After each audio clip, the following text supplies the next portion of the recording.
direct de la Jean Racine, Radio Cyclo, la radio 100% vélo.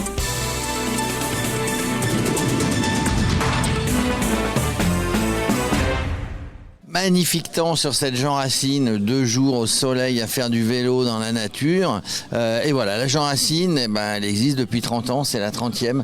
Il y a des partenaires, sans les partenaires, il ne se passerait rien. Je suis avec Christian d'Auvergne qui a créé la marque Ozio. Bonjour Christian. Oui, bonjour. Alors vous avez, ou tu, on se tutoie, on fait du vélo ensemble presque. Ouais. Tu vas créer la marque Ozio il y a à peu près 6 ans. C'est une marque de textile, de maillots, de vestes pour les cyclistes. Oui, c'est ça. J'ai créé cette marque il y a 6 ans. Je suis parti d'un constat qu'en tant que pratiquant, je trouvais pas exactement ce que je voulais.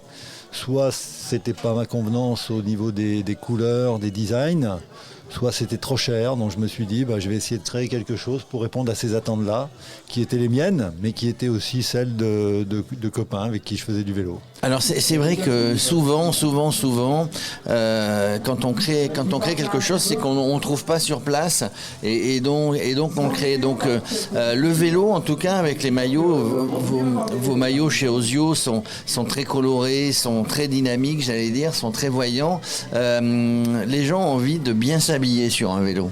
Ouais, c'est vrai, de plus en plus. Il y a beaucoup de gens qui viennent au vélo, qui viennent d'horizons différents. Vous avez de différentes pratiques maintenant. Vous avez du vélo taf, vous avez du gravel, VTT. Il y a vraiment beaucoup de choses. Et donc, il faut pouvoir répondre à tous ces gens-là. Donc, oui, c'est vrai, c'est très coloré. J'ai voulu des designs un peu différents de ce qu'on a l'habitude de voir, avec des couleurs nouvelles.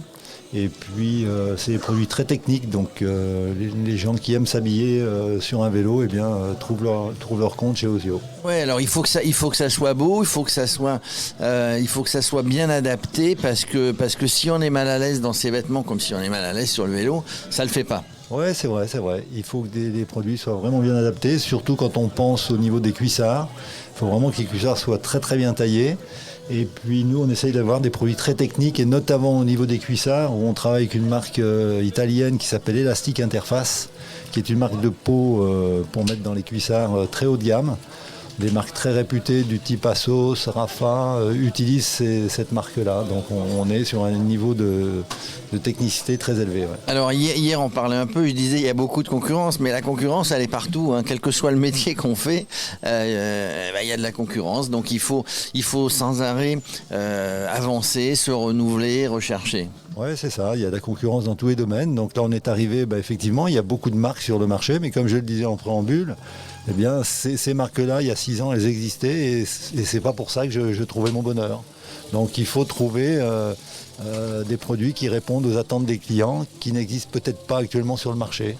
Tu disais tout à l'heure, alors quelque chose d'intéressant, voilà, il y a des pratiquants de toutes les disciplines, hein, du gravel maintenant, où ce sont des vêtements différents, un petit peu amples, un petit peu décontractés, le VTT. C'est pareil, quand on passe sur la route, il faut quelque chose de très serré, peut-être pour la performance, etc. Vous avez des gens qui travaillent avec vous, pour cette recherche, des gens, des pratiquants vers lesquels tu te tournes et pour avancer dans ce domaine ? Ouais, on s'inspire de gens qui pratiquent dans ces domaines-là. Pour le moment, c'est vrai que la nouvelle discipline, c'est le gravel. On a un petit peu de mal au niveau des vêtements à savoir exactement ce qu'attendent ces pratiquants. Ils veulent pas, c'est sûr, être équipés comme les gens qui pratiquent sur la route. C'est trop serré, trop moulant. Ils veulent pas non plus être comme le VTT, c'est un peu trop large. Donc ils veulent être un petit peu au milieu.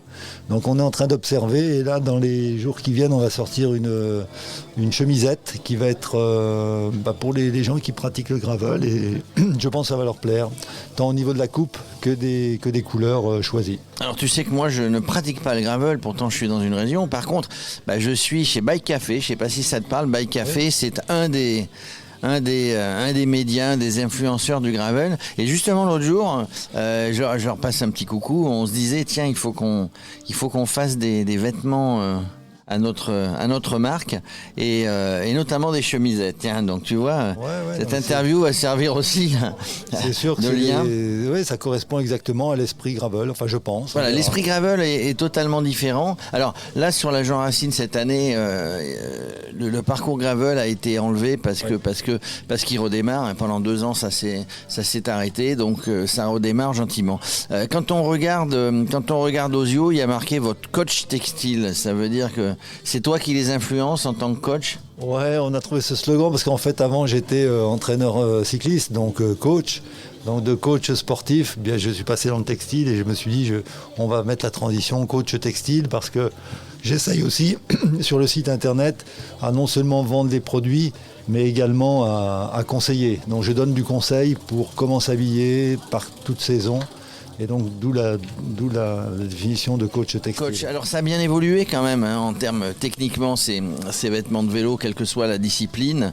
Avant c'était du coton rêche machin qu'on avait à chaque sortie. Là c'est plutôt c'est tout léger, c'est tout fluide. Ouais, c'est vrai, les plus jeunes ne savent pas ce qu'on a vécu. Ouais, c'était terrible. Maintenant, ça n'a plus rien à voir. Hein. Maintenant, vous avez des produits très techniques qui sèchent, qui sont très légers. Vous avez des respirants des qui membranes, permettent. respirants, des membranes qui coupent le vent. Très chaud. L'hiver, on a pratiquement plus froid à vélo, alors qu'on s'est gelé pendant des années. C'est-à-dire qu'avant, il fallait mettre le papier journal en dessous du coton quand on descendait le galibier. Hein, c'est ça. Ouais, non, c'est fini, il y a des produits très très techniques. Bon, la contrepartie, c'est que ces tissus souvent sont assez chers, quoi. Donc c'est vrai que c'est un budget de s'habiller pour le vélo. D'ailleurs, pour faire du vélo, globalement, aujourd'hui, c'est un budget. Mais les pratiquants ne rechignent pas parce qu'ils veulent vraiment être à l'aise, ils veulent être beaux. Donc ils mettent un budget de toute manière. Ouais, c'est un vrai budget, hein, surtout que si vous voulez rouler tout au long de l'année, vous avez un paquet de météo possible. Votre garde-robe, là, elle est immense, hein. Donc oui, c'est un vrai budget. Ouais. Juste pour terminer, donc vous, Ozio, on vous trouve sur Internet, c'est de la vente uniquement sur Internet? Oui, uniquement sur Internet, donc l'adresse est www.ozio.eu. Voilà, vous savez tout, hein, les cyclistes qui nous écoutaient sur Radio Cyclo. Merci, on a fait le focus sur Ozio. Si vous voulez commander, vous êtes à la Jean Racine, vous avez le stand. Et puis si vous avez raté la Jean Racine, vous allez sur le site internet qu'on vous a cité, vous allez trouver vraiment des trucs très colorés, très très très sympas. D'ailleurs, en plus c'est bon pour la visibilité sur la route. Des trucs très sympas, vous serez à l'aise. Ça sera le top de l'habillement pour vous qui aimez faire du vélo. Merci. Merci à vous.